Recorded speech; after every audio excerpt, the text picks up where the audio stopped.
EOS is something we've started that I'm really excited about, which is so what do small businesses say the most, right? We have limited resources. We can't do that. We don't have the resources.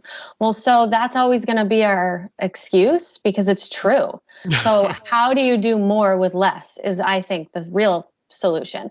And I think EOS tackles that completely. I'll give another terrible analogy. I'm really good at these. When you're juggling a bunch of balls in the air, when you have too many, they all fall down, right? So EOS basically says, work on these few things, finish them, complete them, move on to the next set of things. When you're small and you have limited resources, you tend to try to do as much as you can all at the same time, and it never works. So I'm excited about that.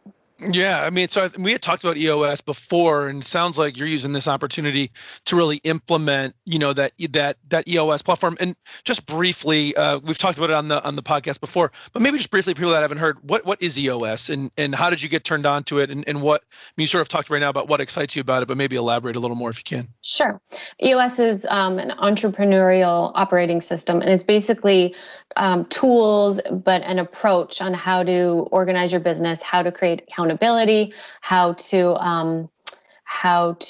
organize your business and your processes. They call it an L10 meeting. They have meeting structures in an exact way that you need to follow in order to keep your meetings tight. Now, we've had our first L10, and what's really funny is that, believe it or not, you end up spending time talking about the things that are working well, that sometimes you don't have enough time to talk about the issues, right? So the L10 EOS meeting says, okay, whip through those and then move the stuff that's an issue down. So you still touch on everything, but you have to, you basically make a second list of your issues, and then you come back and you spend most of the meeting working on the issues instead of talking about the issues, right? Isn't that always what happens? Let's just talk about the issues. We won't have enough time to solve them, but so that's been really cool.